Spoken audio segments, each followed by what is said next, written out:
Now we will discuss Fourier series. In the last lecture, we have discussed about infinite Fourier transformations. Okay. Now, in this lecture, we have to discuss Fourier series of a function f of x. Now, the definition of Fourier series. Let a function f of x be defined on an interval, closed interval minus pi to pi, or closed interval 0 to 2 pi, or any interval. Then the function f of x can be in terms of trigonometric functions. Okay, ఏదైనా ఒక function f of x ను trigonometric functions లో express చేయొచ్చు. ఎలాగా అంటే చూడండి, f of x is equal to a0 by 2 plus a1 cos x plus a2 cos 2x plus a3 cos 3x plus and so on, plus b1 sin x plus b2 sin 2x plus b3 sin 3x plus and so on. ఈ విధంగా express చేయొచ్చు. Okay, so ఈ సిరీస్ను ఈ విధంగా మనం regroup చేస్తాం. a0 by 2 plus a1 cos x plus b1 sin x. ఇక్కడ a1 cos x ఉంది, ఇక్కడ b1 sin x ఉంది. వాటిని ఒక గ్రూప్గా రాస్తాం. a2 cos 2x plus b2 sin 2x ఇక్కడ రాస్తుంటాం. Okay, next a3 cos 3x plus b3 sin 3x ఈ విధంగా రీగ్రూప్ చేస్తాం. Plus and so on. Okay, so దీన్ని మనం సమ్మేషన్ రూపంలో రాస్తాం. So f of x is equal to a0 by 2 plus sigma from n is equal to 1 to infinity an cos nx plus bn sin nx. Okay, ఇక్కడ మనం n is equal to 1 2 3 అలా రాసుకుంటూ వెళ్తే ఈ series వస్తుంది అనమాట. Okay, ఈ విధంగా మనకు f of x కు ఒక ట్రిగ్నోమెట్రిక్ సిరీస్ వచ్చింది అనమాట. సో ఈ విధంగా ఏ ఫంక్షన్ f of x నైనా కూడా ఈ విధంగా రాసుకోవచ్చు అనమాట.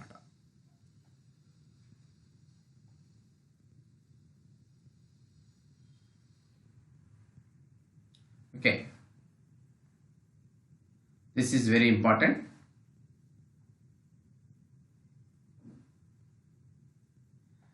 ఏ ఫంక్షన్ ఇచ్చినా కూడా ఆ ఫంక్షన్ ఈ విధంగా ట్రిగ్నోమెట్రిక్ సిరీస్ లో ఎక్స్ప్రెస్ చేయొచ్చు. సో ఈ సిరీస్ ఏమంటామంటే ఎఫ్ యొక్క ఫోరియర్ సిరీస్ అంటాం. ఓకే, ఈ ఈక్వేషన్ లో ఉన్నటువంటి ఈ రైట్ హ్యాండ్ సైడ్ ఏదైతే ఉందో దాన్ని మనం ఎఫ్ యొక్క ఫోరియర్ సిరీస్ అంటాం. ఇక్కడ కోఎఫిషియెంట్స్ ఉన్నాయి చూడండి, a0 an bn are called Fourier coefficients of the function f of x. Okay, ఇక్కడ ఈ సిరీస్ ను మనం ఫోరియర్ సిరీస్ అంటాం, ఎఫ్ యొక్క ఫోరియర్ సిరీస్ అంటాం. ఇక్కడ కోఎఫిషియెంట్స్ ఏవైతే ఉన్నాయో a0 an bn are called coefficients of the function f of x. Okay, now the coefficients a0 an bn of the function f of x are defined on the closed interval minus pi to pi as follows. ఇక్కడ ఈ coefficients a0 an bn వీటిని మనం క్రింది విధంగా define చేస్తాం. So a0 is equal to 1 by pi integral from minus pi to pi f of x dx. an is equal to 1 by pi integral from minus pi to pi f of x cos nx dx, where n is 1 2 3 and so on. అదే విధంగా bn is equal to 1 by pi integral from minus pi to pi f of x sin nx dx. Here also n is equal to 1 2 3 and so on. So Fourier series లో ఉన్నటువంటి coefficients ని ఈ విధంగా మనం define చేస్తాం. ఓకేనా?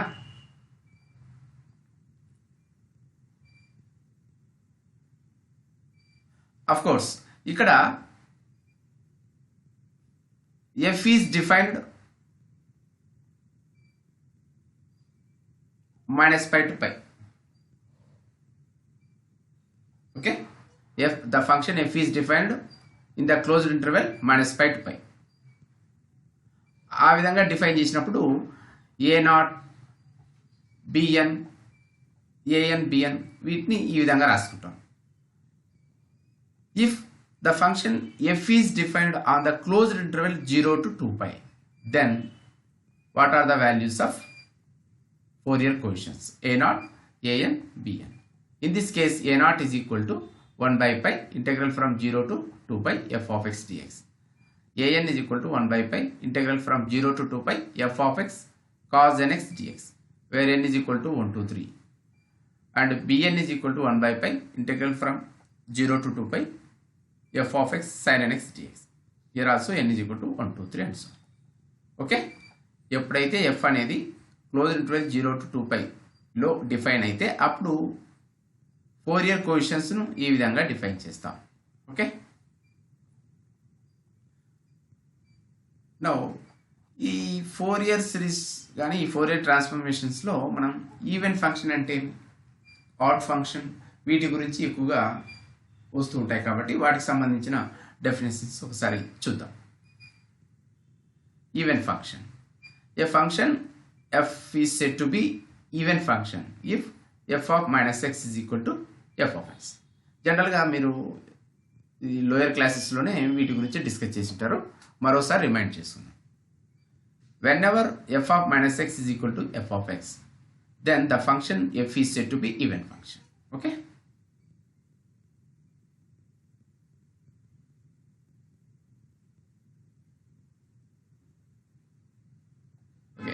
for example, take f of x is equal to x square. Then f of minus x is equal to minus x whole square. That is equal to minus x whole square is x square. అంటే అర్థమేమి, f of minus x is equal to f of x అయింది. f of minus x is equal to f of x అయింది కాబట్టి f of x is equal to x square is an even function.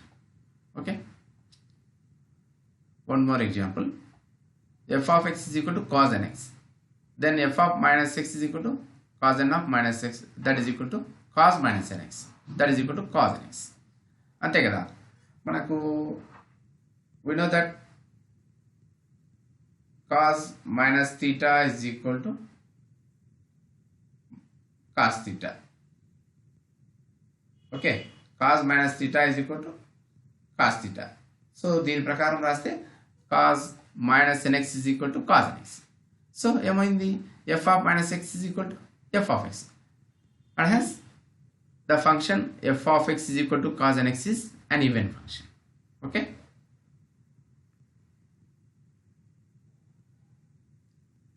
now every even function is symmetric about y-axis. For example, take f of x is equal to mod x.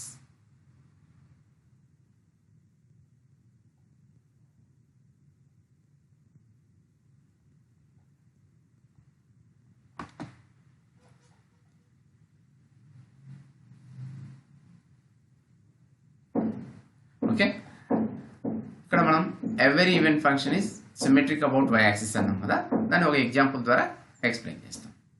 So consider f of x is equal to mod x. So the f of x is equal to mod x యొక్క గ్రాఫ్ను గీస్తే ఈ విధంగా ఉంటుంది. Okay, ఇక్కడ x axis తీసుకుంటాం, ఇక్కడ y axis తీసుకొని గ్రాఫ్ గీస్తే ఈ విధంగా వస్తుంది అనమాట f of x is equal to mod x యొక్క గ్రాఫ్. సో మనం ఈ గ్రాఫ్ను అబ్జర్వ్ చేస్తే this graph is symmetric about y axis. Okay, now take another example, g of x is equal to cos x. ఈ cos x యొక్క graph ఈ విధంగా ఉంటుంది. Okay, this is axis, this is y axis. Okay, so ఇక్కడ observe చేసినా కూడా ఈ graph వచ్చేసి y యాక్సిస్ మీద సిమెట్రిక్ అయి ఉంది. అండ్ హెన్స్ మనం ఏమని కంక్లూజన్ రావచ్చు, every even function is symmetric about y-axis. Since f and g are symmetric about y-axis, those are even functions. ఒకవేళ మనం గ్రాఫ్ను బట్టి కూడా చెప్పచ్చు అనమాట. ఫంక్షన్ ఇవ్వకపోయినా గ్రాఫ్ను అబ్జర్వ్ చేయడం ద్వారా ఒకవేళ గ్రాఫ్ అనేది y-axis మీద సిమెట్రిక్ అయి ఉంటే అప్పుడు ఆ ఫంక్షన్ అనేది ఈవెన్ ఫంక్షన్ అని మనం చెప్పచ్చు. Okay,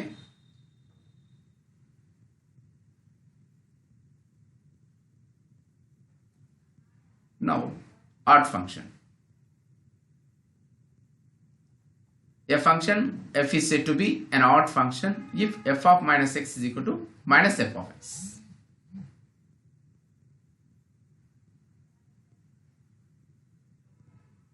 Okay, f of minus x is equal to minus f of x అయితే that function f is said to be odd function. Okay, for example, f of x is equal to x. Yeah, then f of minus x is equal to minus x, that is equal to minus f of x. Okay, so we have f of minus x is equal to minus f of x.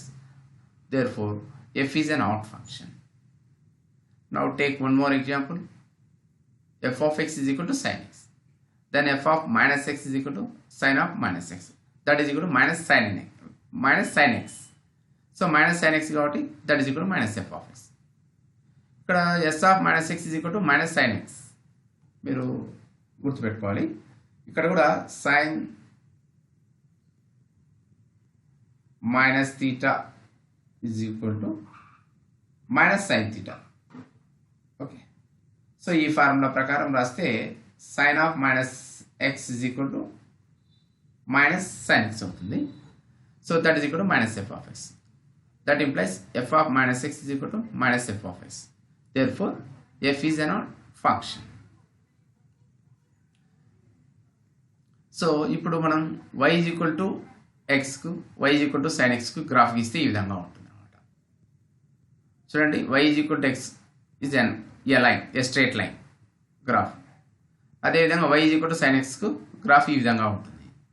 So ఈ గ్రాఫ్స్ను observe చేసినప్పుడు ఎలా ఉంది, ఈ graph వచ్చేసి origin మీద symmetric అయి ఉన్నాయి. ఇక్కడ గ్రాఫ్ చూడండి, ఇదేమో it's y is equal to x graph. This graph is symmetric about origin. Similarly, same way, this graph is also symmetric about origin.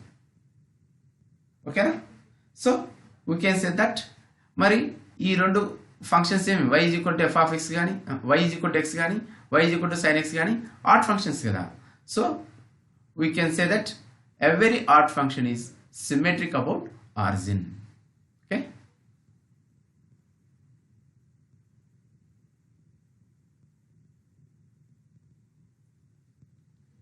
Now, every function f of x can be expressed as sum of odd and even functions. A function తీసుకున్నా ఆ function some of odd and even functions గా express చేయొచ్చు. ఎలాగంటే చూడండి, ఈ విధంగా f of x is equal to f of x plus f of minus x by 2 plus f of x minus f of minus x by 2. మీరు దీన్ని simplify చేస్తే మరి f of x వస్తుంది. ఓకే, ఇప్పుడు చూడండి, ఈ టర్మ్ తీసుకోండి, f of x plus f of minus x by 2. This is even function. ఈ టర్మ్ తీసుకుంటే f of x minus f of minus x by 2 తీసుకుంటే this is odd function. Okay, మీరు దీన్ని చెక్ చేయండి. సో ఇదేమో even function, ఇదేమో add function. So every function can be expressed as sum of odd and even functions. Okay, మీరు కావాలంటే check చేయండి, ఇది ఈవెన్ ఫంక్షన్ అవుతుందా లేదా, ఇది ఆడ్ ఫంక్షన్ అవుతుందా లేదా చెక్ చేయండి.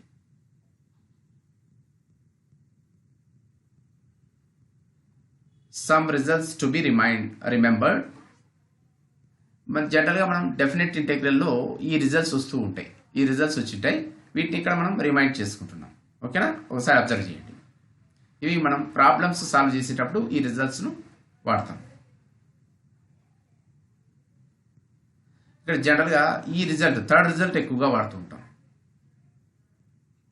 Okay, integral from -a to a f of x dx is equal to 0 if f is an odd function, and 2 into integral from 0 to a f of x dx if f is an even function. Okay, you please remember these results. Some problems on Fourier series.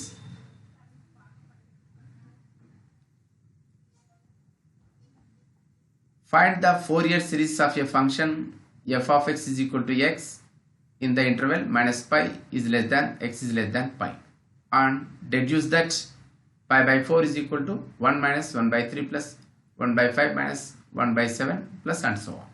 Okay, we have to find the Fourier series of the function x in the interval minus pi is less than x is less than pi. Solution: the Fourier series of the function f is defined on the interval minus pi is less than x is less than pi is given by f of x is equal to a naught by 2 plus sigma from n is equal to 1 to infinity an cos n x plus bn sin n x. ఇది మనం Fourier series definition లో చెప్పుకున్నాం కదా.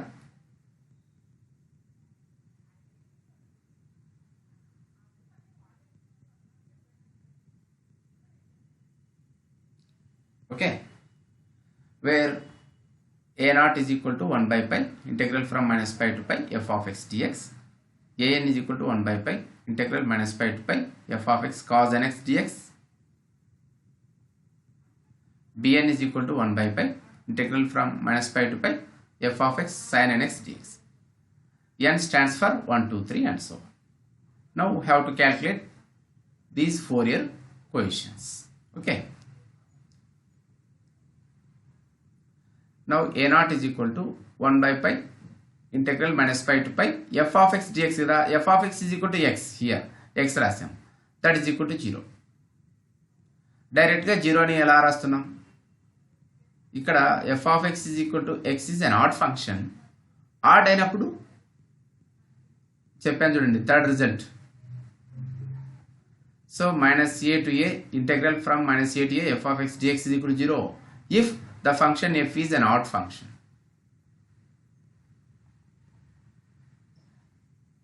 ఇక్కడ f of x is equal to x is an odd function. So this integral, this definition integral should be 0. Okay, direct గా రాసేయచ్చు అన్నమాట. Next an is equal to 1 by pi integral from minus pi to pi x cos n x dx, which is also 0 since x cos n x is odd. x cos n x is odd function కాబట్టి this integral also should be 0. So ఇది ఎలా add అవుతుంది? Suppose let g of x is equal to x cos n x, then g of minus x is equal to ఏం రాసుకుంటాం? minus x cos n minus x. So that is equal to minus x cos n minus x is cos n x. Okay, మనం చెప్పాం కదా cos of minus theta is equal to cos theta, కాబట్టి cos n minus x that is equal to cos n x. So that is equal to, so minus ఉంటుంది, x cos n x means g of x కదా. చూడండి, g of minus x is equal to minus g of x వచ్చింది, కాబట్టి g of x is equal to x cos n x is an odd function. odd function అయితే the definite integral యొక్క result 0 అవుతుంది. Okay, so a naught is 0, an is 0.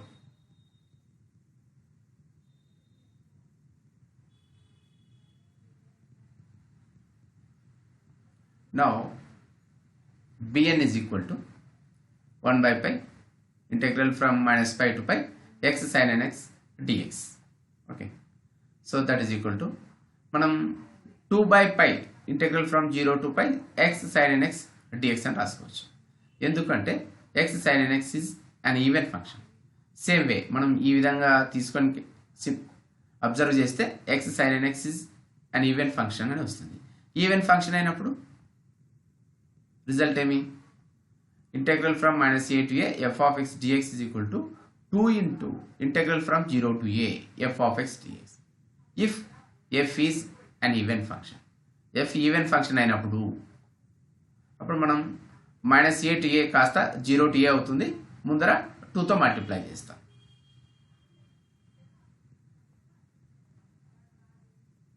Okay, so ఇక్కడ కూడా అదే చేసాం. ఇది ఈ x sin nx అనేది ఈవెన్ ఫంక్షన్ కాబట్టి ఇక్కడ ఇంటెగ్రల్ ఫ్రమ్ 0 to π రాస్తాం, 2తో మల్టిప్లై చేస్తున్నాం. ఓకే, సో ఆ విధంగా bn is equal to 2/π integral from 0 to π x sin nx dx. Okay, ఇప్పుడు మనం ఇంటెగ్రల్ x sin nx dxను క్యాలిక్యులేట్ చేస్తాం అన్నమాట. సో మనకు ఇది integral of f of x into g of x into dx formula apply చేసి చేయొచ్చు. So దీన్ని f of x అనుకుంటాం, దీన్ని g of x అనుకొని ఆ ఫార్ములా అప్లై చేస్తే ఈ విధంగా వస్తుంది, సింప్లిఫై చేస్తే ఈ విధంగా వస్తుంది. Okay, so integral x sin nx dx is equal to minus x cos nx by n plus sin nx by n square. This is the integral of x sin nx dx. మనకు limits ఉన్నాయి కదా, limits from 0 to π x sin nx dx is equal to ఇక్కడ limits apply చేస్తాం. So limits apply చేస్తే ఇది observe చేయండి, x ప్లేస్లో first π రాస్తాం, తర్వాత x ప్లేస్లో 0 రాస్తాం. π రాస్తే -π cos nπ n -0 ప్లస్ ఇక్కడ కూడా sin nπ n స్క్వేర్ -0 రాస్తే 0 అవుతుంది, 0. So that is equal to -π cos nπ n. So sin nπ is always 0 కాబట్టి ఈ మొత్తం 0 అయిపోతుంది. కాబట్టి మనకి ఇది ఒకటి మిగులుతుంది, -π cos nπ n. That is equal to plus π into -1 power n plus 1 n. ఎందుకు? cos nπ is equal to -1 power n. So ఇక్కడ ఆల్రెడీ మైనస్ ఉంది, అది కూడా కంబైన్ చేస్తే -1 పవర్ n ప్లస్ 1 n అవుతుంది. Okay, this is integral from 0 to π x sin nx dx value. Okay, now bn is equal to, so bn is equal to 2/π integral from 0 to π x sin nx dx కదా, that is equal to 2/π. So దీని value వచ్చేసి π/n -1 power n plus 1. Okay, that is equal to ఇక్కడ π will get cancel, so 2/n into -1 power n plus 1. This is the value of bn. ఇక్కడ మనకి a0 0 వచ్చింది, an 0 వచ్చింది, bn is equal to 2/n -1 power n plus 1. Okay, therefore the Fourier series of x on -π is less than x is less than plus π is given by f of x is equal to a0/2 plus sigma n is equal to 1 to infinity an cos nx plus bn sin nx. So f of x అంటే x, so a0 is 0, sigma n is equal to 1 to infinity, an is 0 కాబట్టి ఇది 0 అయిపోతుంది, bn is bn వచ్చేసి ఇది కదా, so 2/n -1 power n plus 1 sin nx. So దీన్ని simplify చేస్తే ఈ విధంగా వస్తుంది, x is equal to sigma n is equal to 1 to infinity -1 power n plus 1 into 2/n sin nx. This is the Fourier series of the given function x. Okay.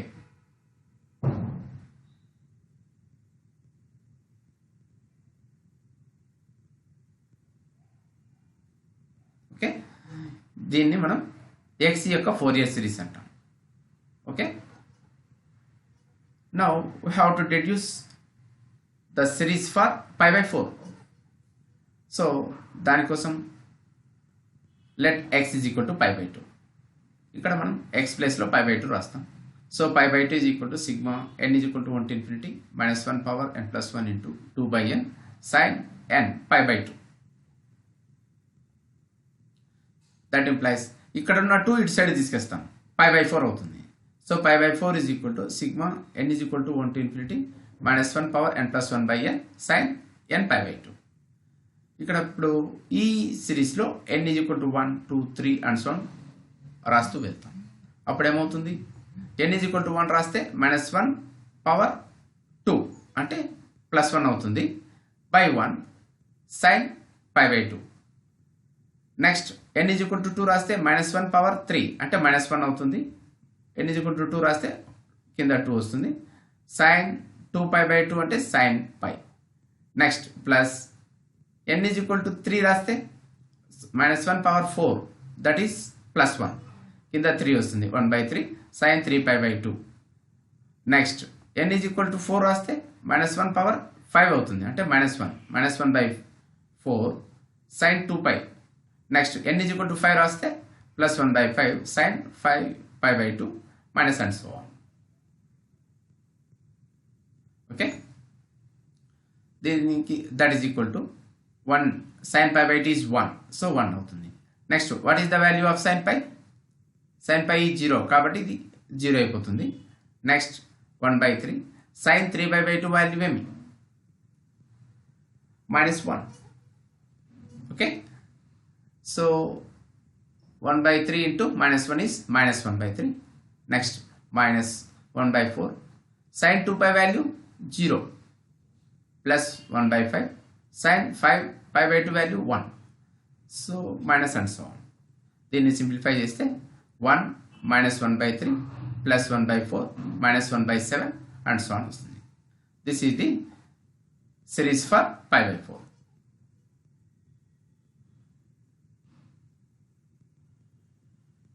ఓకేనా?